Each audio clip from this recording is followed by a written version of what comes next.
Veo allí sentados muchos pecadores que obran sin reflexionar y se contonean como emperadores y nunca quieren pensar en vez de aprenderse la ley verdadera y andan coqueteando con cualquier quimera. Pongan pues muchísima atención de aprenderse todos la lección.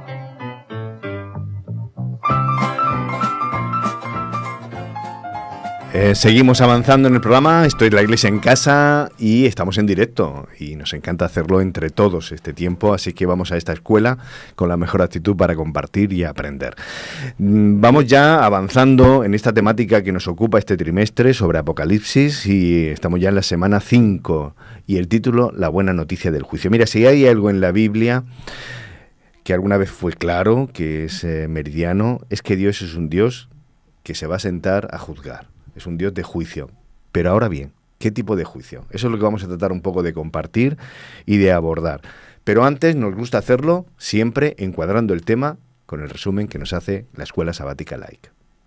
6 meses después de haber finalizado la Segunda Guerra Mundial, el martes 20 de noviembre de 1945, justo a las 10:03 de la mañana, en el Palacio de Justicia de la ciudad alemana de Nuremberg, el coronel Charles Mays gritó: ¡Atención la corte! Todos en la sala se levantaron y los jueces entraron.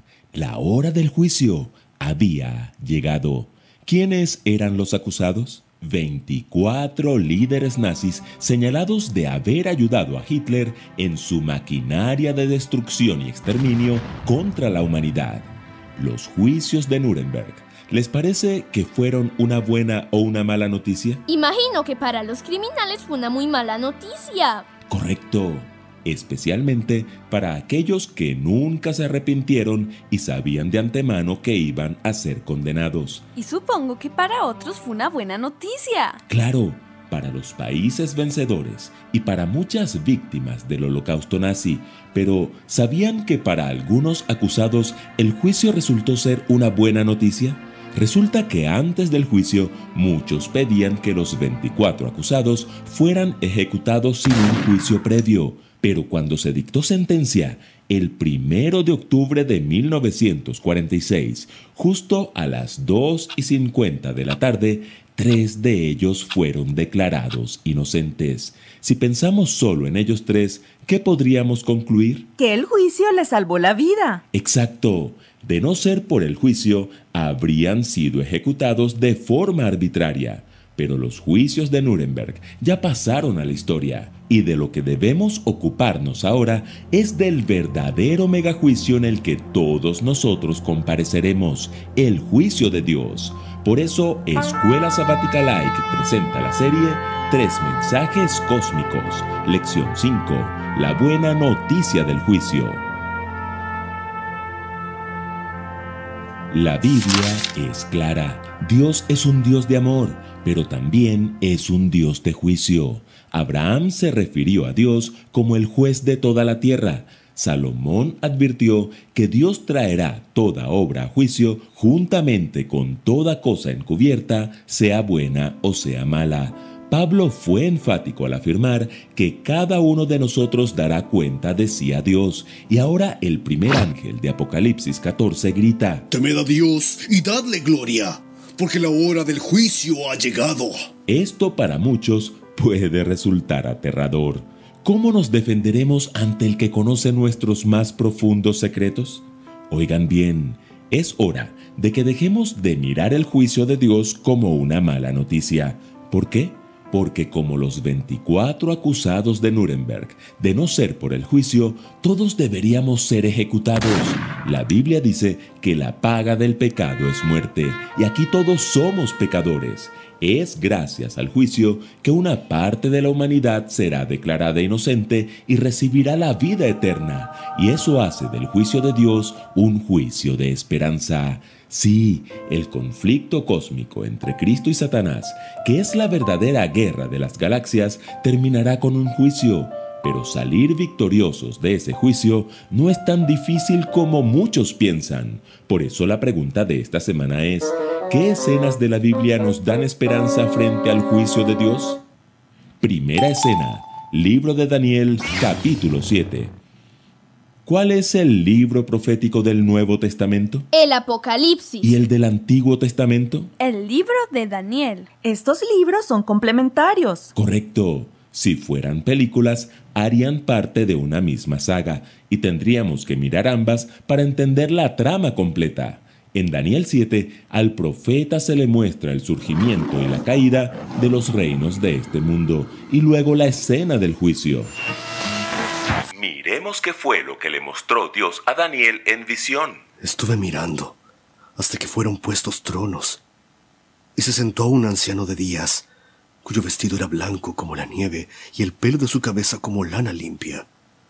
Su trono, llama de fuego, y las ruedas del mismo, fuego ardiente. Un río de fuego procedía y salía de delante de él. Millares de millares le servían y millones de millones asistían delante de él. El juez se sentó y los libros fueron abiertos. ¿Lo notan? Daniel está describiendo el inicio del juicio de Dios. ¿Impresionante? Claro que sí, pero lo que sigue es alentador. Y he aquí, con las nubes del cielo venía uno como un hijo de hombre, que vino hasta el anciano de días. Jesús aparece en escena, se acerca al Padre, que es el juez, el anciano de días, y a Jesús se le da la victoria. Y le fue dado dominio, gloria y reino. Su dominio es dominio eterno, que nunca pasará, y su reino, uno que no será destruido. Finalmente, Jesús le da la victoria a su pueblo. Y que el reino y el dominio y la majestad de los reinos debajo de todo el cielo sea dado al pueblo de los santos del Altísimo. La escena del juicio de Daniel 7 nos brinda esperanza porque el pueblo de Dios sale victorioso y recibe el reino eterno. Si el surgimiento y la caída de los reinos de este mundo se ha cumplido a la perfección, no hay por qué dudar del juicio de Dios y de la victoria de Cristo y de su pueblo. Segunda escena, libro de Apocalipsis, capítulo 4. En Apocalipsis 4, Juan ve una puerta abierta en el cielo y recibe una invitación del mismísimo Jesús. Sube acá y te mostraré lo que ha de suceder después. ¿Qué vio Juan a través de esa puerta abierta? He aquí un trono establecido en el cielo, y en el trono uno sentado. ¿Lo notan? Es muy parecido a lo que vio Daniel. A Juan también se le está mostrando la escena del juicio, pero con otros detalles. Dios el Padre está en su trono rodeado de seres celestiales. Hay truenos y relámpagos que simbolizan los juicios de Dios. Y en el versículo 4 dice que hay 24 ancianos alrededor del trono. ¿Quiénes son estos 24 ancianos? Plantearemos dos posibilidades. En el antiguo Israel había 24 órdenes en el sacerdocio levítico. Estos sacerdotes representaban al pueblo ante Dios. En Primera de Pedro 2:9, el apóstol declara que los creyentes somos real sacerdocio. Estos 24 ancianos tal vez representen a todos los redimidos que un día se regocijarán alrededor del trono de Dios. Mateo 24:52 dice que cuando Cristo resucitó, se abrieron los sepulcros y muchos cuerpos de santos que habían dormido se levantaron. Efesios 4:7 y 8 dice que esos que resucitaron ascendieron al cielo con Jesús. Los 24 ancianos tal vez se traten de una representación de este grupo. Sea cual sea el caso, estos 24 ancianos, ¿a quiénes representan? ¡A los redimidos! Exacto. La escena de juicio de Apocalipsis 4 también nos brinda esperanza porque el trono de Dios aparece rodeado de seres humanos que enfrentaron tentaciones como tú y yo las enfrentamos, pero que por la gracia de Cristo y el poder del Espíritu Santo vencieron en el juicio. Están vestidos de blanco, símbolo de la justicia de Cristo que cubre y limpia sus pecados, y tienen una corona de oro en su cabeza que representa que son victoriosos en la batalla contra el mal y que son parte del linaje real y celestial. Tercera escena, libro de Apocalipsis, capítulo 5. En Apocalipsis 5, Juan sigue contemplando la corte celestial, pero ahora hay una nueva escena, muy dramática por cierto. Se menciona un libro escrito en ambos lados. Está sellado con el sello divino y nadie del cielo ni de la tierra puede abrir el libro. Los seres celestiales tiemblan. El asunto es grave. Ningún ángel puede representar a la humanidad en el juicio. Juan llora porque nadie puede abrir el libro. Entonces uno de los ancianos, uno de los redimidos de la tierra, pronuncia palabras de aliento para el corazón de Juan. No llores. El león de la tribu de Judá, la raíz de David, ha vencido para abrir el libro. Entonces Juan miró y vio que en medio del trono y de los 4 seres vivientes y en medio de los ancianos estaba en pie un cordero como inmolado. ¡Ese es Jesús! El Cordero de Dios, que quita el pecado del mundo. Correcto. Jesús es nuestro representante en el juicio. Toma el libro y lo abre. Todo el cielo estalla en alabanza. El libro contiene un registro de lo que Cristo hizo en favor de la humanidad, la victoria sobre las tentaciones de Satanás, la muerte en la cruz del Calvario, su resurrección e intercesión, que ofrecen salvación para todos los que eligen por fe responder a su gracia. La escena del juicio de Apocalipsis 5 también nos brinda esperanza, porque Jesús entra en escena como el héroe de la película para salvarnos. No tienes por qué pensar con miedo en el juicio de Dios, porque el propósito del juicio no es descubrir lo malo que eres, sino revelar lo bueno que es Dios. Si en los juicios de Nuremberg, dirigidos por seres humanos imperfectos, sesgados por las heridas abiertas que dejó la guerra, 3 líderes nazis que casi tenían la soga en el cuello fueron declarados inocentes, ¿con cuánta más esperanza debemos nosotros mirar el juicio de Dios? Jesús nos representa en el juicio, derrota los poderes del mal y da la victoria a su pueblo. Por eso el canto en la corte celestial dice: digno eres de tomar el libro y de abrir sus sellos, porque tú fuiste inmolado y con tu sangre nos has redimido para Dios de todo linaje y lengua y pueblo y nación, y nos has hecho para nuestro Dios reyes y sacerdotes, y reinaremos sobre la tierra.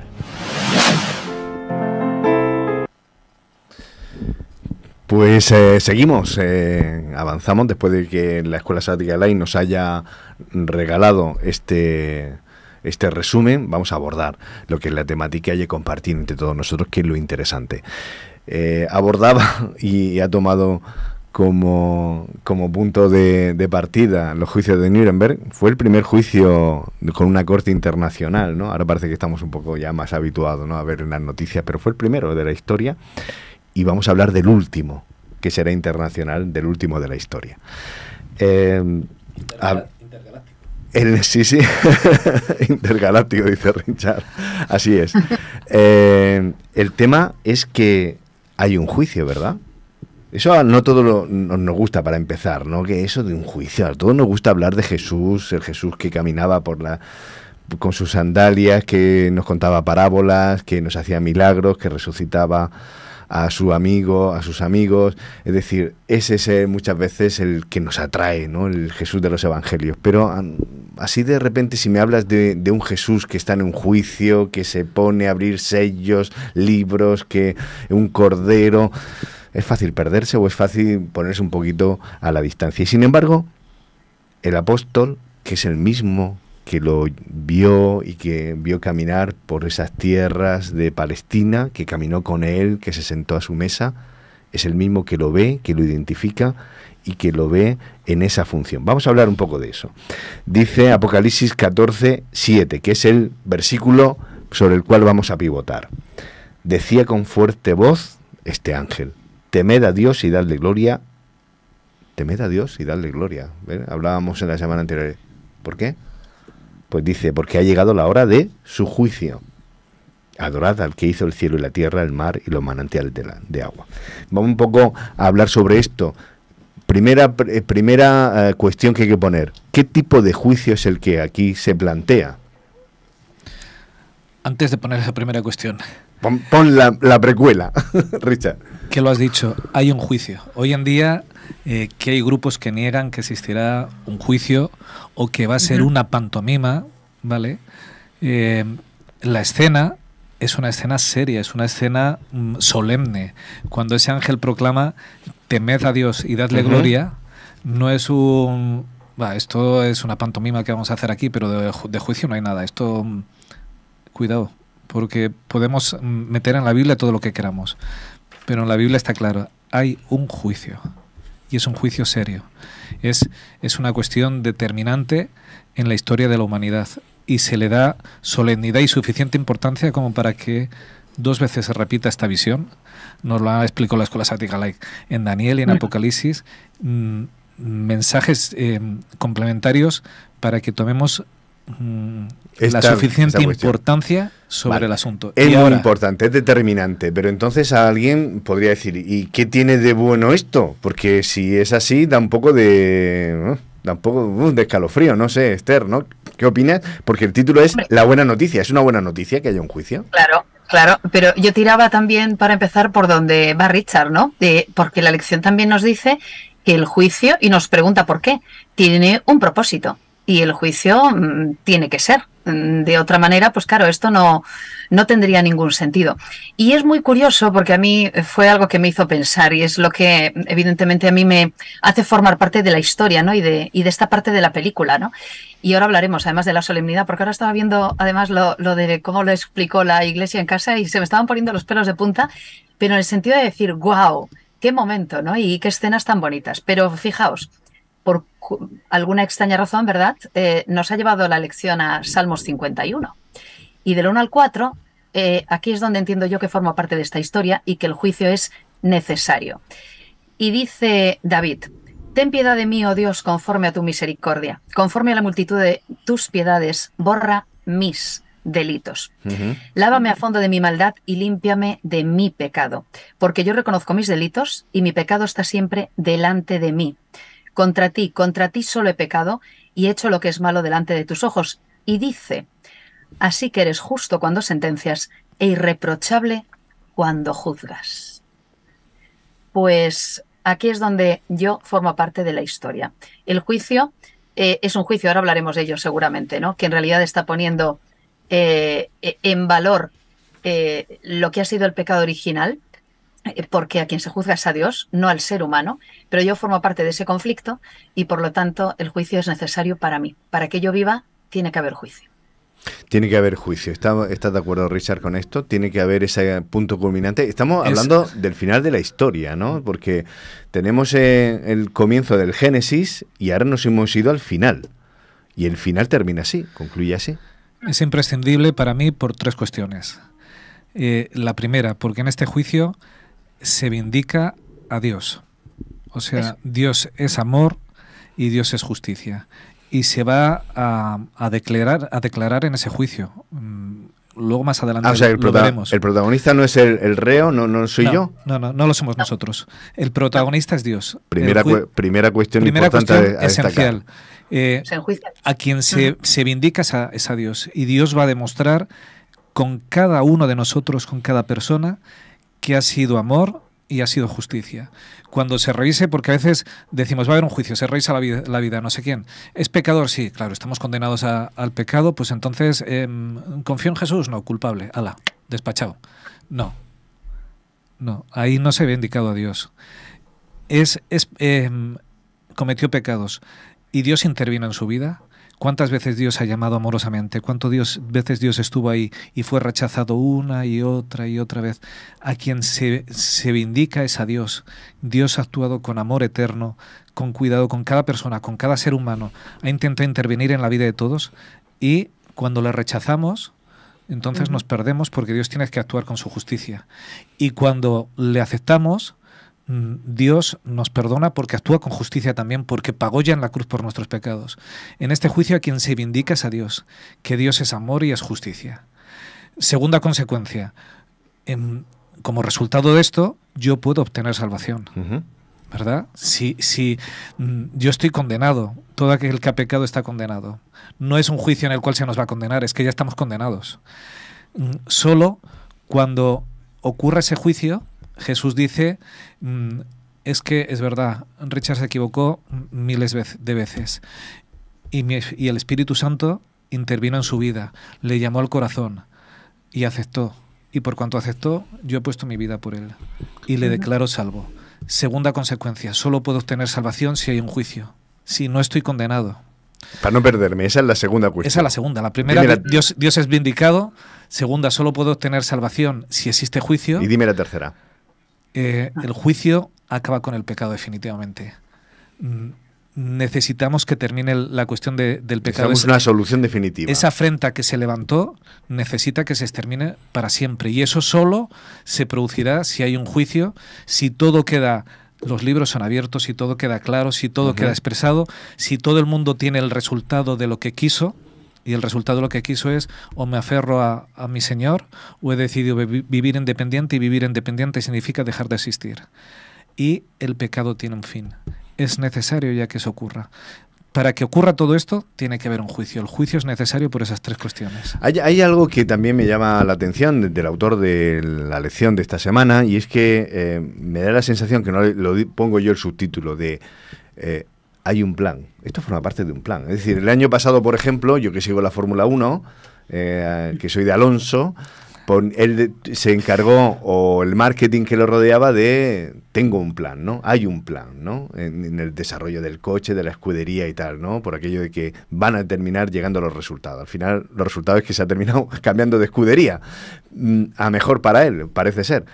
Pero aquí hay un plan que no ha variado. Es decir, aquí estamos hablando de un plan desde el principio que va a culminarse. No parece que Dios haya ido cambiando de estrategia, porque no le ha funcionado esto o lo otro. Al contrario, parece que Dios desde el principio sabía muy bien qué terreno pisaba, y que esto forma parte de la solución de un conflicto. De un conflicto que es universal, y un conflicto que empezó en el mismo cielo, delante del trono de Dios. Y allí va a concluir, ¿no? No sé qué pensáis al respecto. Hemos hablado del Evangelio eterno, que la lección también relaciona, ¿no? El Evangelio eterno con el juicio. Eterno significa que ha sido siempre y que siempre será. Y el plan es el original.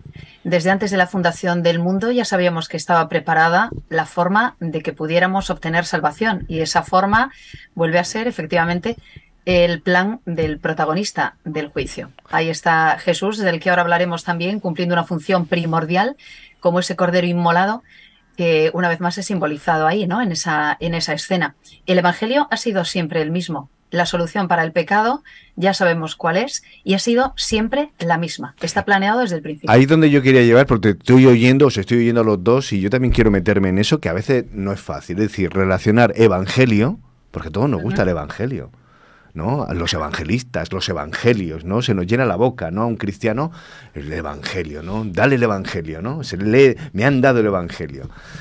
Que es el evangelio, la buena noticia. Entonces, ¿cómo relacionamos eso con el juicio? Con que a veces nos ponemos un poquito de los pelos de punta, ¿no? El juicio, si realmente tomamos conciencia, yo creo que no hemos meditado lo suficiente sobre lo que implica todo esto, ¿no? Hablamos, se nos llena la boca de muchas cosas, de profecías, de bestias muchas veces, de tiempos, y a veces deberíamos dejar eso también en el contexto adecuado, que es de Dios, y decir, mira, todo esto al final culmina aquí, y es Dios quien toma el control, ¿no? Pero para no perdernos, evangelio, buena noticia, esto es una buena noticia al juicio. Acabas de decir, si tomamos conciencia. Lo primero que tenemos que hacer es tomar conciencia. Estoy condenado a muerte. Y a veces no tomamos conciencia de esto. Estoy condenado. Vivimos muy alegremente, pero no pasa nada, ¿no? Estoy condenado a muerte. ¿Cuáles son las buenas nuevas? Que no tengo que morir. Que Jesús me puede dar vida eterna. Que Jesús me puede salvar. Si lo acepto, ese es el Evangelio, las buenas noticias. Jesús ya pagó en la cruz por mi muerte. No hay otras buenas nuevas. Tengo vida en Jesús.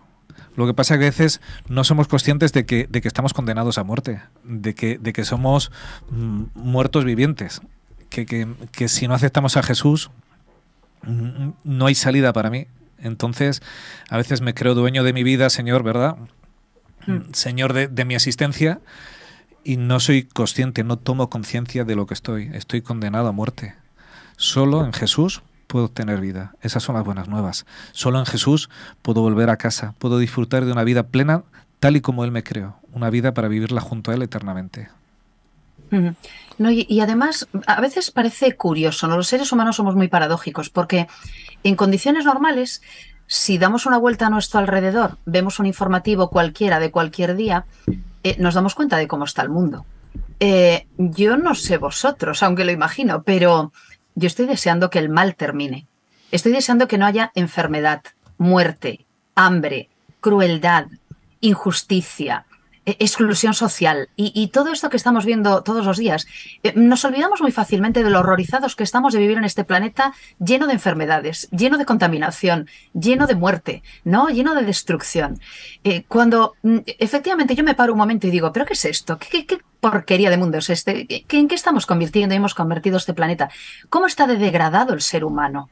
Nos damos una vuelta a nuestro alrededor, vemos cómo estamos hechos un desastre. Entonces, si estamos hablando de que esto va a concluir, de que cada vez queda menos, de que esta es la solución para el mal, para la muerte, no deberíamos estar dando saltos de alegría y diciendo, por fin llega el juicio, por fin se va a acabar esto, por fin el malo va a quedar en evidencia delante de todo el universo, por si no quedaba claro lo malo que es y el daño que ha hecho. Por fin vamos a salir. Debería ser así, Esther. Yo te escucho y se me pone una sonrisa en la boca. Para cualquier cristiano comprometido con su fe, así es, ¿no? Pero sin embargo hay algo que no termina de convencerme y es... ¿Qué pasa? ¿Un juicio justo? Si fuera un juicio justo, la justicia, como tengan que aplicársela a mí, ya digo que yo no me escapo, ¿no? Entonces tenemos como todavía ese reparo de decir, ay, qué miedo, ay, qué cosa me da, ¿no? Es decir, va a ser un juicio justo... Claro, pero porque nuestro concepto tiene que ver con los jueces de la tierra. Aquí tenemos un Consejo General del Poder Judicial que está continuamente en boca de todos. Estamos sufriendo sentencias tremendamente injustas todos los días y el problema es que nosotros tenemos en mente a los abogados humanos, a los jueces humanos y a las justicias injustas que se aplican en tantos lugares porque sabemos que las justicias están compradas. Es que tenemos que salir de esa mentalidad y tenemos que darnos cuenta de que estamos hablando de otro tipo de justicia. ¿Verdad? Y otro tipo de juicio que no tiene nada que ver con la injusticia del ser humano. Es que yo tengo miedo a ese sumario cuando se abra y diga, a ver, sumario, apartado, Juanfra. Digo, madre mía, yo voy a echar la cabeza diciendo, que pase de mí esto. Y decir, Juanfra, a ver, primer capítulo, nació en no sé qué y luego se fue. Y sin embargo, el apóstol Pablo en Hebreos dice... Acerquémonos confiadamente al trono de la gracia. O sea que lo que tengo que hacer yo también es cambiar mi actitud. Claro, ¿por qué? Porque, como decía Esther, no es un juicio típico, ¿verdad? ¿Quién es nuestro abogado? Jesús. Claro, Jesús. ¿Y nuestro juez? Ajá. Jesús. Dios. Jesús. El juicio le ha sido dado al Hijo. Quien te va a defender... Es quien va a sacar el veredicto. O sea, no depende de la habilidad del abogado, de lo convincente. No. Es que quien va a dictar tu veredicto es quien te defiende. Entonces, por eso dice el apóstol, acerquémonos confiadamente, estemos seguros, tranquilos, olvidaros de los juicios que hay aquí, ¿verdad? Depende de mi abogado, de lo listo que sea, de lo engañador que sea al contrario, del juez. De lo que le haya pagado. Claro. Olvidaros de la justicia aquí, es un juicio justo. ¿Por qué? Porque, tal y como decía Salomón, aquel que conoce lo profundo de tus pensamientos, aquel que conoce tus intenciones, no solo lo que haces, sino cuál es tu intención, es quien te va a juzgar. Es quien sabe cuánto has depositado en él, cuánto has luchado, cuánto has confiado en él y quien va a hacer un juicio justo. Olvidémonos de los juicios de aquí, que son juicios amañados, juicios, no digo que todos, pero muchos. Depende del dinero que tengas, los recursos, los abogados, ¿verdad? Sí. Olvidaros totalmente. Tu abogado va a ser quien dicte la justicia, va a ser el juez. Y va a ser quien lo haga no en base a indicios, a presunciones, no. Va a ser en base a lo que tú tenías en lo más íntimo de tu corazón y todo eso pasado, cuando lo permites, por el filtro de Jesús, que su sangre es suficiente para ti. Entonces, no tengamos miedo al juicio, si es una buena noticia. O sea, si hay un juicio en el que no tenemos que dejar de estar, en el que tenemos que estar felices por estar allí, es en confiando en Jesús. Claro, porque el juicio está ganado. Si es que ya ha sido ganado. Es que yo, fíjate, soy de los que hablan de un juicio de bondad, de misericordia, de gracia, pero parece que la fuerza de a veces de tantas repeticiones ha perdido el valor que tienen esas palabras. Y es verdad, es un juicio de amor. ¿Cómo se puede tener un juicio de amor? Ese tipo de juicio no son noticia aquí, no se habla de ello. Y sin embargo este juicio es para decir, tranquilidad, por fin ha llegado el juicio, no es que no pasa nada, ¿no? Ahora que algo que se nos llenan, ¿no? De series, las plataformas de series de abogados, de series, ¿no? Donde los abogados tiran las partes, tal, donde hacen acuerdos, donde se compran voluntades, donde, ¿no? Estamos acostumbrados a ese tipo de realidad jurídica que dice, madre mía, ¿no? Esto será igual, ¿no? No tiene nada que ver. Esto es un juicio que gracias a Dios lo lleva a él.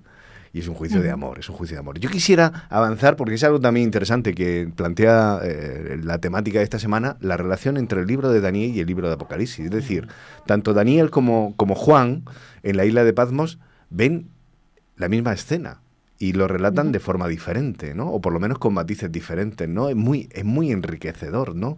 Cómo uno lo ve, cómo el otro lo ve y cómo se quedan los dos.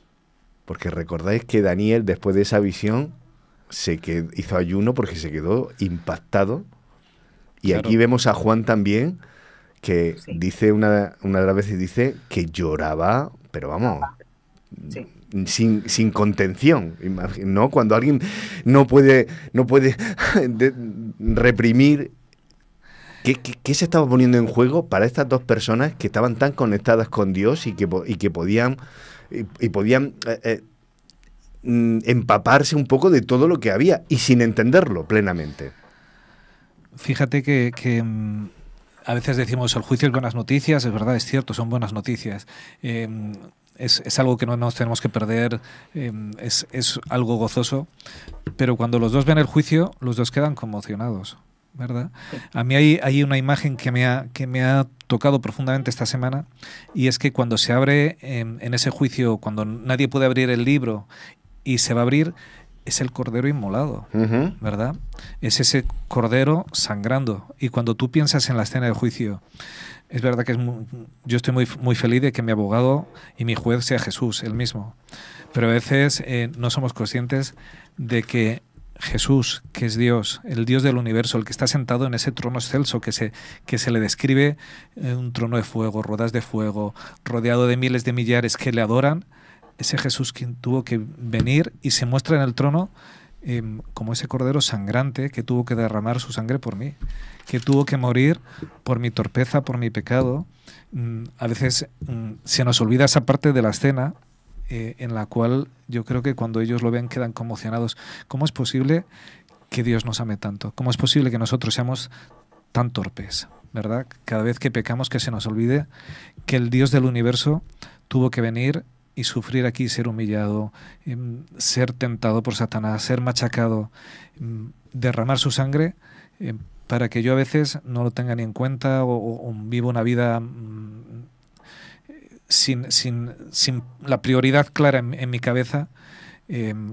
A veces se me olvida esa escena del juicio y yo creo que eso es lo que a ellos les impacta, el saber, el ser consciente de quién vino aquí, qué es lo que se está jugando y a veces esa parte se nos olvida, ¿verdad? Estamos muy contentos, Jesús vino, nos ha salvado, qué feliz estoy, pero eso también me obliga a ser consecuente, coherente y a asumir mi responsabilidad de vivir mucho mejor de cómo vivo, porque es el Dios del universo quien ha tenido que venir a derramar su sangre y aparece en la escena como ese cordero sangrando, que ha tenido que abrir sus sellos.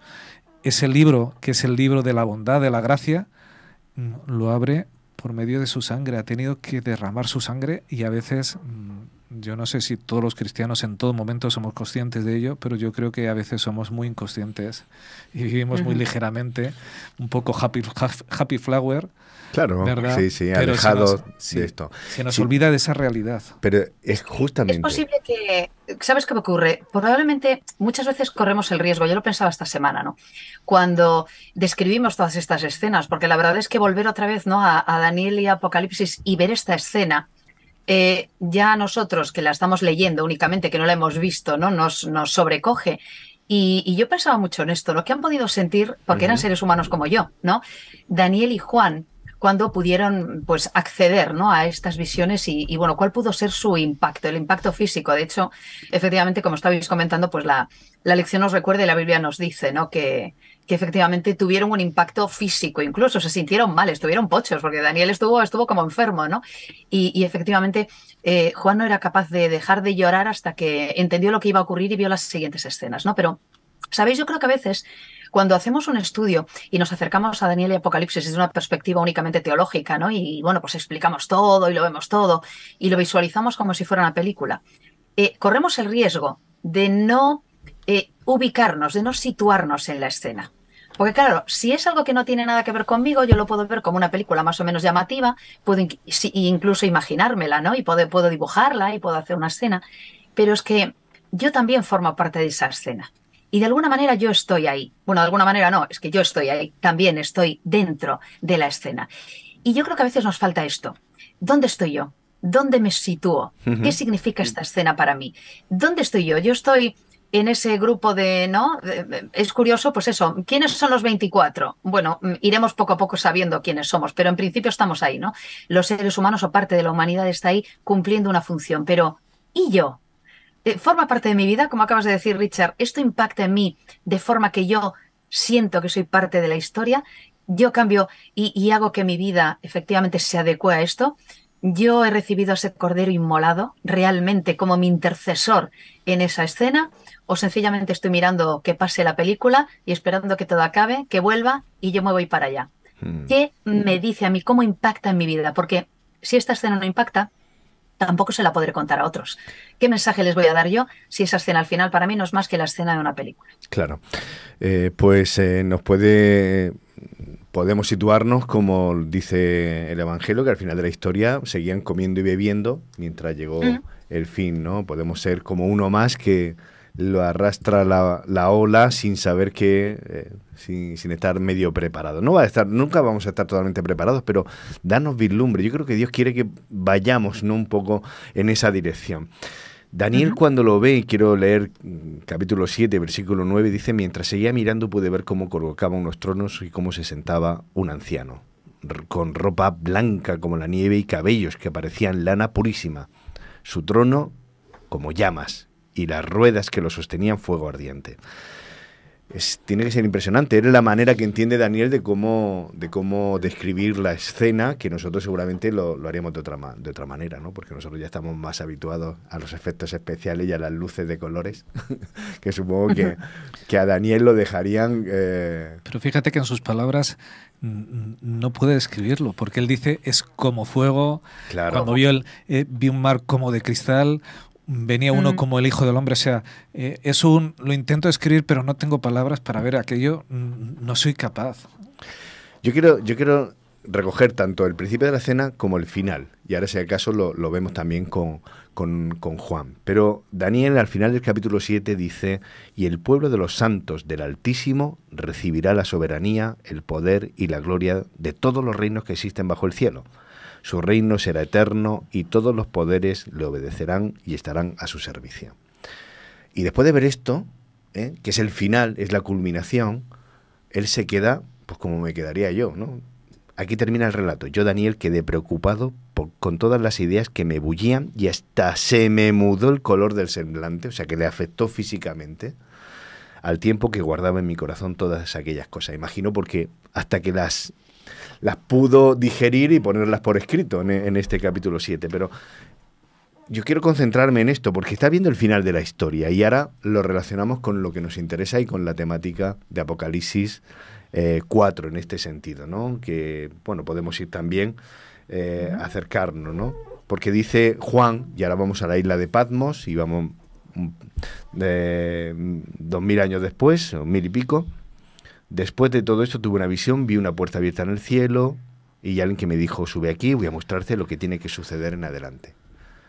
Y cayó en éxtasis y vi un trono colocado en medio del cielo y alguien sentado en él, que resplandecía como el jaspe y el sardonio, dice, mientras un halo de color esmeralda rodeaba el trono alrededor. A mí lo que me encanta es que cada uno se para en detalles y cada uno pone por escrito, ¿no? Si ve, por ejemplo, Daniel le llamó la atención el pelo blanquísimo, pues aquí Juan ve la piel, imagino, porque dice que es como el jaspe, ¿no?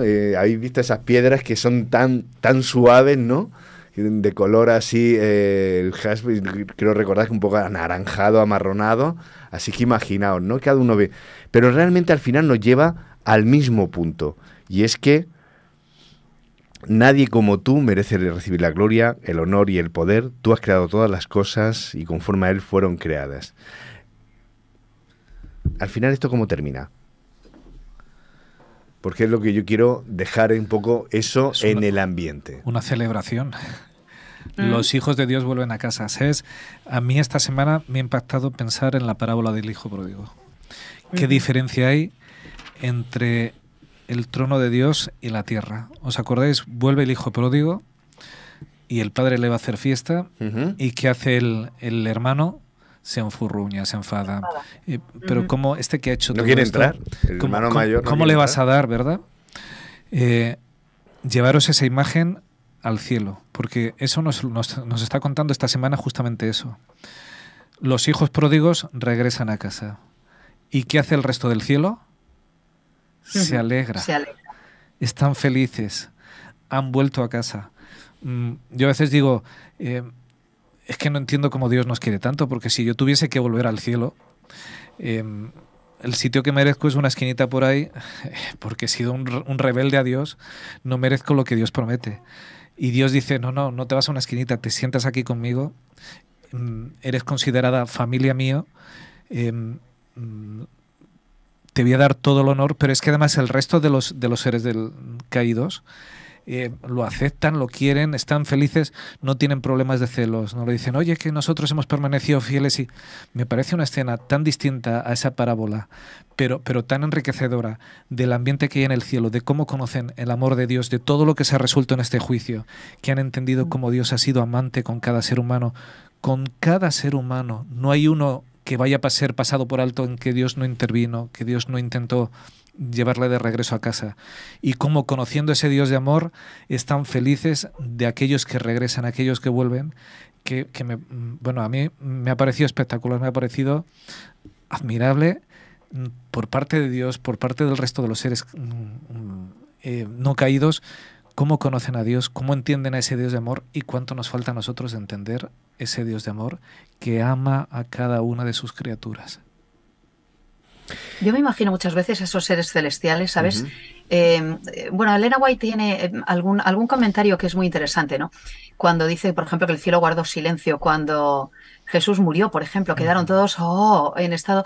Yo me he imaginado muchas veces, ¿no? A los seres de otros mundos condoliéndose con nosotros, viendo esto y preguntándose también, ¿no? ¿Hasta cuándo? Como a veces nos lo podemos preguntar nosotros. No es evidentemente estoy haciendo Biblia ficción, pero de la misma forma que ellos se han podido pues condoler con la muerte de Jesús o han podido efectivamente ir siguiendo todos los eventos de nuestra historia, la historia humana, con dolor, con estupor muchas veces seguramente, ¿no? Si nosotros estamos horrorizados, ellos tienen que estar el triple de horrorizados o multiplicado al infinito, ¿no? Y les imagino pues, como acabas de comentar también, y con los apuntes que tenemos en la Biblia, saltando de alegría con nosotros, abrazándose a nosotros también y recibiéndonos de mil amores en el cielo con ellos, ¿no? Oye, veníos ya, que ya era hora, y venid a disfrutar de lo que nosotros estamos disfrutando, ¿no? Y yo creo que a veces olvidamos esas imágenes. Claro. Y esto nos ayuda a recordarlo, ¿no? Están esperando que vayamos allá y están, ¿verdad?, preparándolo todo con Jesús también, pues para que estemos allá con ellos. Y deberíamos solazarnos en este tipo de imágenes. Totalmente. Porque además ellos lo disfrutan, no porque es el triunfo de Esther, de Richard, de Juanfra, es el triunfo de Jesús. Antes de llegar a eso, vamos a eso, porque hay una escena que Juan aporta y que Daniel a lo mejor también vio, no lo sé, pero que Juan sí da algunos detalles. Dice que en la mano derecha del que estaba sentado en el trono, y ya me he oído Apocalipsis 5, vi a aquel que llevaba un libro escrito por dentro y por fuera y sellado con 7 sellos. Los 7 sellos, recordáis que se hacía con cera.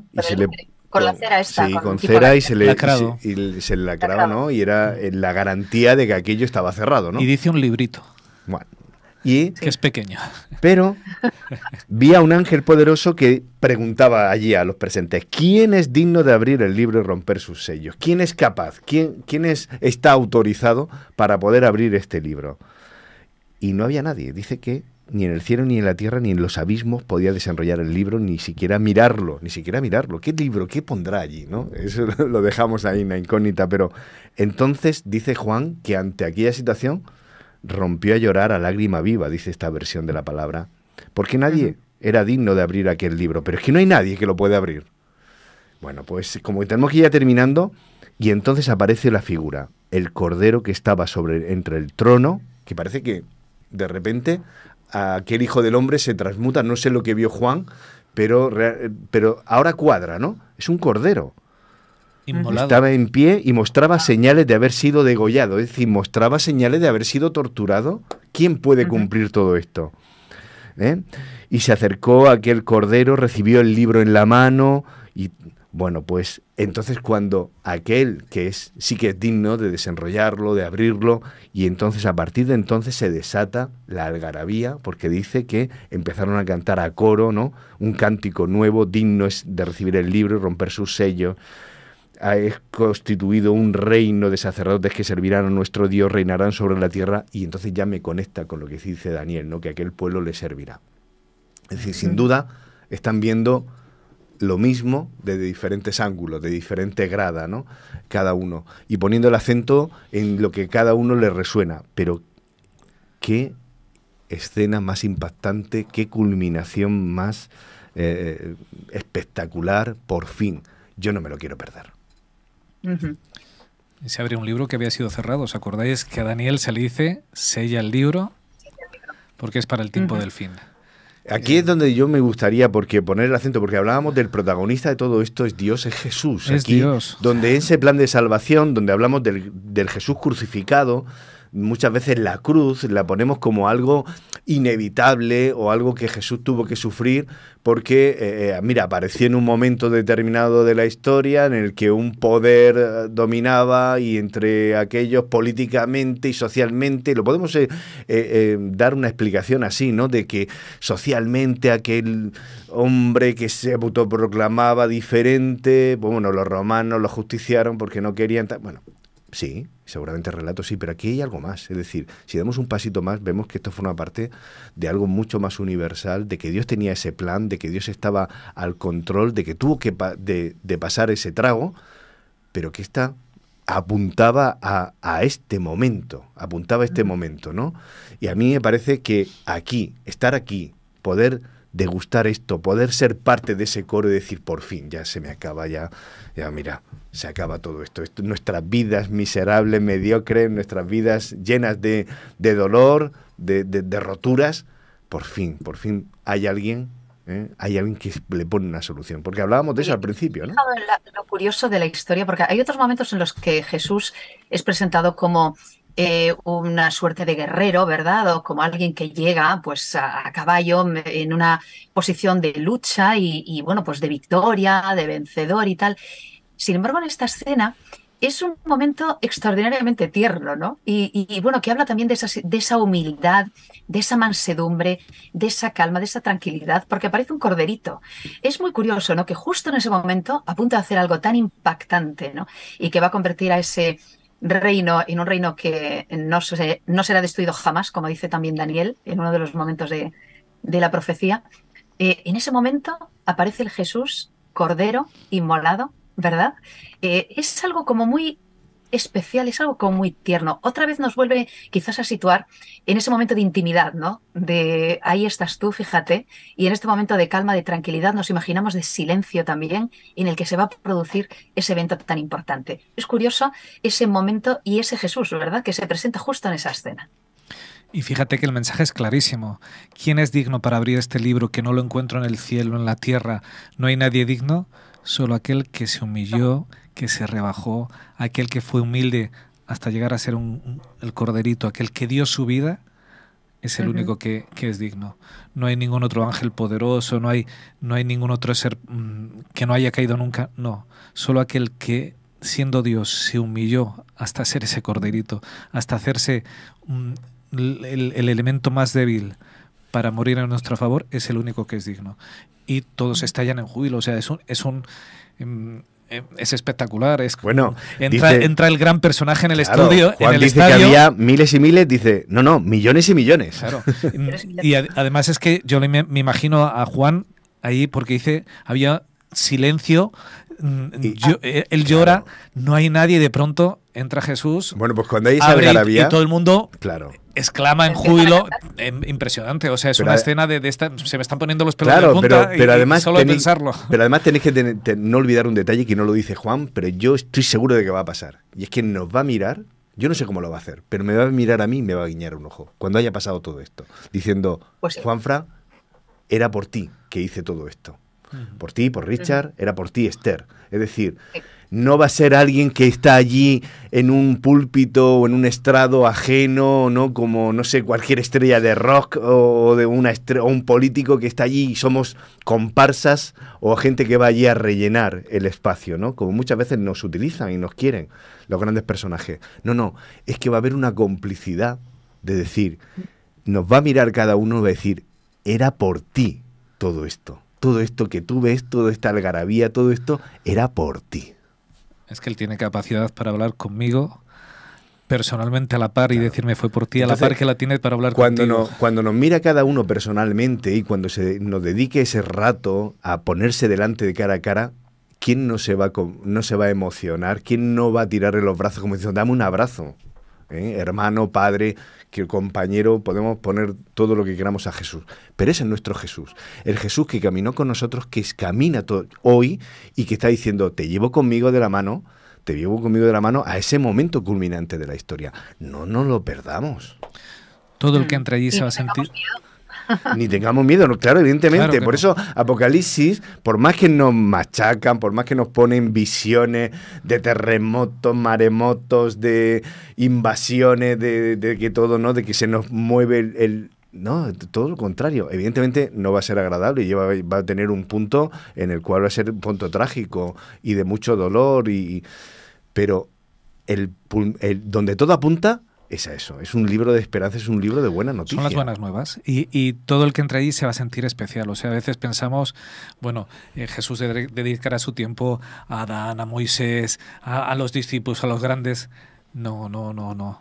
Jesús ha venido a morir por mí. Sí, dice Rodica, y por mí también. Claro, y por Rodica, claro que sí. Y por cada uno de los que estamos aquí, cada uno que escuche este mensaje, Jesús vino a morir por ti. Y Jesús está feliz porque tú estás en el cielo y te va a recibir con gozo porque Él lo hizo todo por ti. Entonces, Jesús no somos su relleno. ¿Qué va? Somos su victoria. Por eso el resto, lo que yo decía antes, el resto de las personas que lo han entendido esto, que han visto el juicio, que han entendido con cuánto cariño nos ha tratado siempre, cuántas veces nos ha llamado, como nos ha intentado juntar, como la gallina junta sus polluelos, ¿verdad? Que van a ser testigos de cómo ha actuado en nuestra vida, entienden cuánto nos ama Dios y como ellos aman a Dios inmensamente, no están celosos, no están preocupados. ¿Qué va? No es vamos, que ya éramos suficientes aquí y ahora vienen estos no, es qué gozo que vuelven a casa. Claro. Y alguien podría decir, bueno, esto es muy bonito, Juanfra, pero no me lo creo, ¿no? Esto es un final de cuento feliz y esto solo pasa en las películas. Tal. Bueno, pues nos queda cada uno, ¿no? Cuando uno hace real eso en su vida ya hoy, porque Jesús no está diciendo, mira, esto, espérate a que ya lo verás o no lo verás. Es que podemos empezar a disfrutar de esa experiencia, de esa esperanza, de esa tranquilidad, de ese júbilo, empezar, no digo que no se va a completar, pero podemos empezar ya a degustar. Yo creo que ahí apunta Jesús cuando dice el reino ya está entre vosotros, es porque nos tiene que tocar, tenemos que empezar a ser transformados, y lo digo yo que todavía me quedan más que cualquiera de vosotros, pero podemos empezar ya a vislumbrar un poco de esta expectativa, de este buen sabor, de esta esperanza. De algo nos tiene que servir ya hoy para que podamos mejorar nuestras relaciones y lo que tenemos a nuestro alrededor.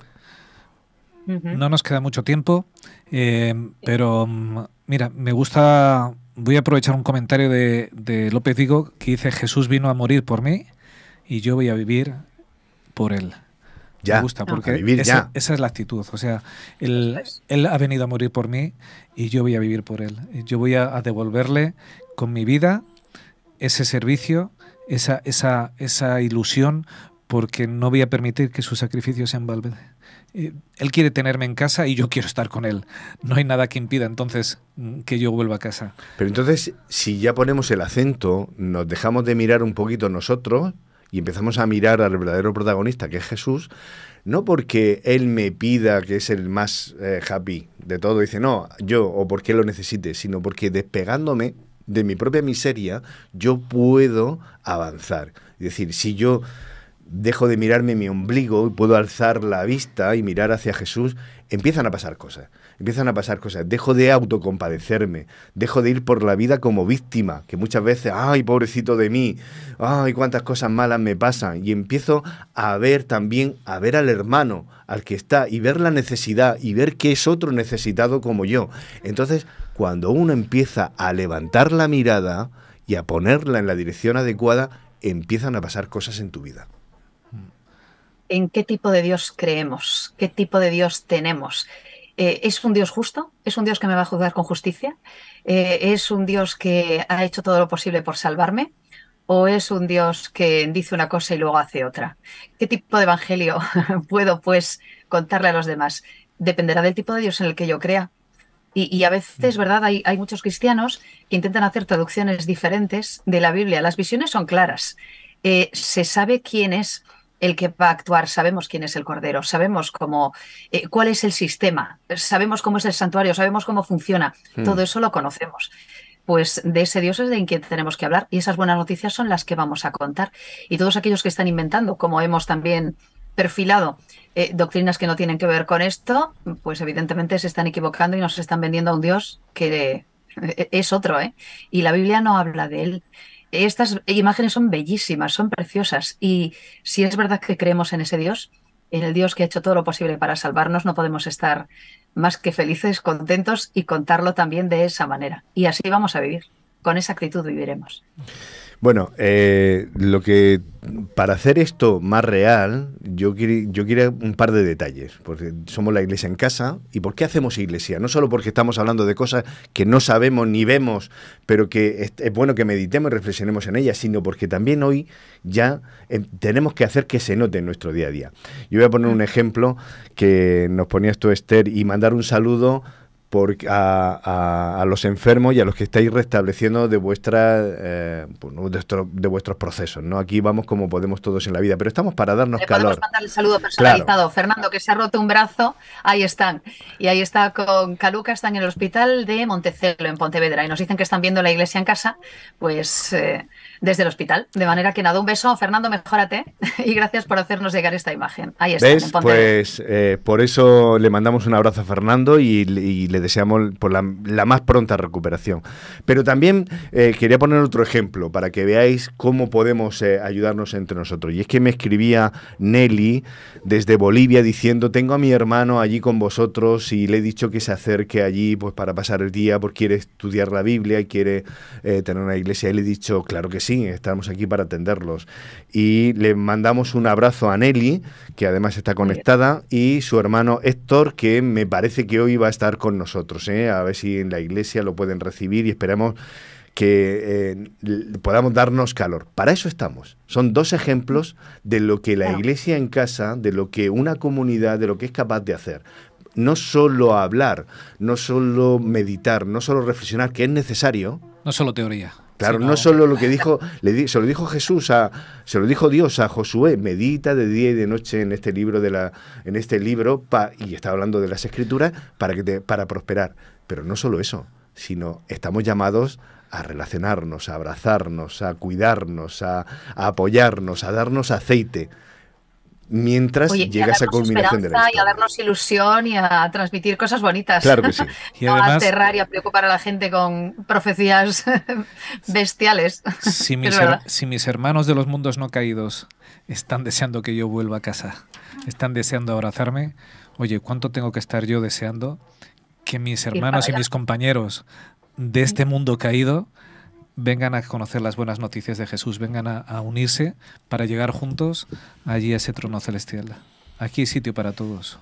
Y eso es algo que tenemos que tener claro. Si nos hemos sentido en esta mañana felices, si nos hemos sentido asombrados, si se nos puso los pelos de punta pensando en cuánto nos ama Dios, esas son las buenas nuevas. Que lo compartamos, que lo transmitamos a los demás para que el sacrificio que hizo Jesús en la cruz sea efectivo, porque yo también pueda predicarlo. Si no, tendrán que hablar las piedras. Si yo no lo hago, tendrán que hablar las piedras. Bueno, estamos terminando ya, estamos en la Iglesia en Casa, en nuestro tiempo de estudio de la escuela de Biblia, en nuestra escuela de los sábados, nuestra escuela sabática, y yo, mira, me llevo para empezar muchas cosas, pero una de ellas es que muchas veces cuando voy a Daniel, al libro de Daniel, pues me quedo con los imperios, con la estatua, con los reinos, con uno cae, otro llega, tal, y bueno, es como está predicho, pero me voy con más confianza, sabiendo que esto tiene el propósito de reunirnos, que más allá de lo descriptivo de un reino para allá, tal, y de lo que se cumple, ¿no? De dar biblazos al otro, diciendo, ¿ves cómo la Biblia tiene razón?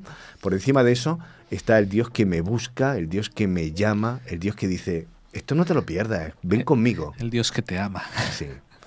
Entonces, esa es la esperanza y esa es la buena noticia, ¿eh? Esa es la buena noticia que yo me llevo para compartir, y ojalá que cuando hable a otros del libro de Daniel, nunca termine el relato diciendo, y la piedra acabó con la estatua, sino es el Dios que te ama y el Dios que dice que Dios que te llama para estar con Él en el trono. Bueno, últimas ideas que queréis rescatar también cada uno de vosotros. Yo me quedo con Daniel y con un pequeño párrafo de Mark Finlay que me encantó en la lección de esta semana. El destino de toda la humanidad se decide en el tribunal celestial. El derecho prevalece, la verdad triunfa, la justicia reina. Esta es una de las escenas más asombrosas, maravillosas y espectaculares de toda la Escritura. Y lo bueno es que termina muy bien para el pueblo fiel de Dios, revestido de la justicia de Cristo. Y un poco más abajo dice: el largo conflicto que se ha librado durante milenios pronto habrá terminado. La batalla por el trono del universo está completamente resuelta. La historia termina bien y nosotros formamos parte de esa historia, así que saltemos de alegría y preparémonos para la fiesta. Richard. Pues yo me quedo con una invitación para todos los que estamos aquí. No nos perdamos ese día, no nos perdamos ese canto de alegría, esa gloria que daremos cuando veamos a Jesús. Que nada nos lo impida, porque no hay nada que nos lo pueda hacer. Jesús ya lo hizo todo posible. Bueno, pues hacemos ese punto y seguido. Vamos a tener oportunidad de seguir avanzando. Tenemos todo el trimestre para seguir ahondando en todas estas ideas que, como veis, dan mucho de sí y sobre todo están llenas de esperanza y buena noticia. Conectamos ya con la capilla.